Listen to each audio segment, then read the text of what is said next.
Reflexiones archivísticas, tercera temporada, con el doctor Jorge Nasif Mina.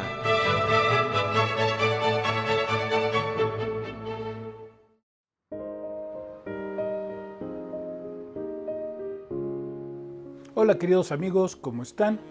Yo aquí muy contento porque estamos hoy en el programa ya 18 de la tercera temporada. Y me da mucho gusto y bueno, agradecerles a ustedes la paciencia que han tenido en todos estos 18 programas. Esta temporada va a ser de 25 programas.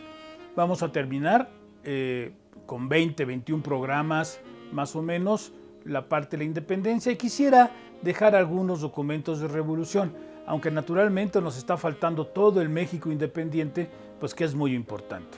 Ya después veremos cómo en otras temporadas lo podemos abordar. Por ahora, realmente lo que me interesa es que ustedes vayan viendo cómo se van formando los documentos y los expedientes que son este testimonio fundamental de la historia de nuestro país. Todo en ese documento formando expedientes que son eminentemente evidenciales de los sucesos que se dieron y obviamente comprobatorios. Hoy vamos a hablar sobre la defensa de José María Morelos y Pavón. Inmediatamente después que se hizo el interrogatorio a José María Morelos y Pavón, inmediatamente se nombra un defensor. Ese defensor, José María Quiler, lo que hace es estudiar las respuestas de Morelos ante el cuestionamiento que se le había hecho, que le había hecho Bataller, que fue lo que vimos el programa pasado. Lo estudió muy bien para ver cuál era la defensa. Se dio cuenta que si lo condenaban de traición al rey, obviamente iba a ser una condena de muerte. Y empieza a trabajar dentro de los interrogatorios, empieza a trabajar sobre cómo convencer al jurado que no lo mataran. Esa era su intención. Podía quedar preso, pero que no tuviera esta muerte capital. Es ahí como empieza a trabajar sobre este interrogatorio. Y lo primero que dice es, tenemos que dividirlo en dos partes. La primera parte es cuando el rey Fernando VII se encontraba en Francia, detenido, preso, y obviamente no había una cabeza. Y las cortes que se habían formado no tenían, pues podíamos decir, mucho apoyo de la población ni de los otros sectores. Es decir, no eran legítimas para poder gobernar tanto a América como a España. Por eso, dice el abogado, Morelos vio que no había una cabeza y se fue, obviamente, al levantamiento de la independencia en contra de los franceses, no en contra del rey, porque el rey no existía. Y si no hay rey, no hay ninguna traición que perseguir. La segunda visión que tiene el abogado es que, bueno, una vez entendido que Morelos no tenía ningún proceso de traición al rey, porque no había rey de España, estaba, acuérdense, José Bonaparte como emperador y él era el que generaba el gobierno. Y había un movimiento político de las cortes que no era muy eficiente y había un movimiento militar, acuérdense. ¿Se acuerdan ustedes de Mina? De Francisco Mina o Javier Mina, que todo el mundo dice Francisco Javier Mina, pero en realidad su nombre es Javier Mina.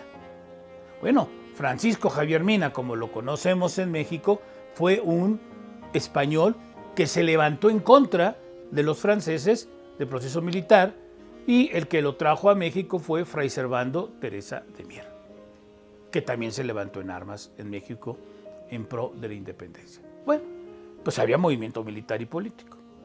El abogado toma esto para poder seguir con su defensa y dice, ahora, la segunda parte fue que ya había regresado al trono José María Morelos y Pavón. Vean ustedes el proceso. Pero José María Morelos y Pavón dice, yo no supe, los independentistas nunca supimos que fue real que se incorporó al trono. Y si se incorporó al trono, venía con la influencia napoleónica. Por lo tanto, esto de ser napoleonizado afectaba totalmente a la libertad y afectaba al propio gobierno y desarrollo económico. Por lo tanto, no lo creo. Es cierto que las gacetas, dice el abogado, trajeron esa información, pero Morelos no la creyó. La idea de Morelos era, ¿cómo es posible que lo hayan soltado? Si todavía España, Cádiz sobre todo, estaba lleno de soldados franceses y había gobierno francés. Él estaba en el trono, pero no gobernaba. Por lo tanto, José María Morelos y Pavón, dice, continuó con su lucha de la independencia.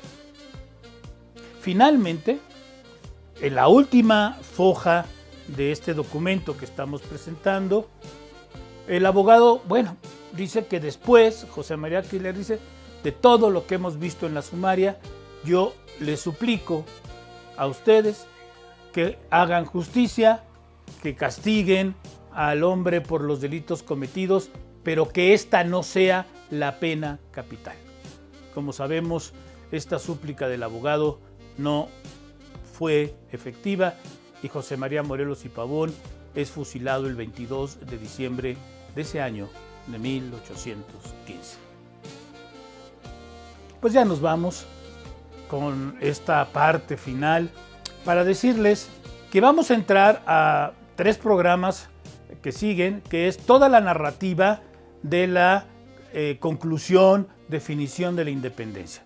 Vamos a hablar del movimiento independiente, vamos a hablar de Iturbide, de los del plan de Iguala, de los tratados de Córdoba y del acta de independencia. Al acta de independencia le vamos a dar 2 programas. Un programa para conocer el acta de independencia y para saber cómo fue que se generó esta acta. Y el otro programa va a ser para platicar con ustedes que esa acta se la robaron y luego se recuperó. Pero se recuperó muchos años después.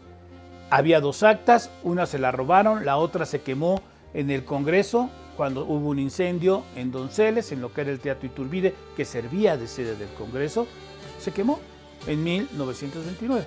Entonces, nuestro país no tenía su documento de emancipación definitiva. Vamos a ver cómo fue que llegó, vamos a ver quién lo dictaminó y cuáles fueron los valores que se dieron en ese dictamen. Muchas gracias y que tengan una excelente semana. Reflexiones archivísticas, tercera temporada, con el doctor Jorge Nasif Mina.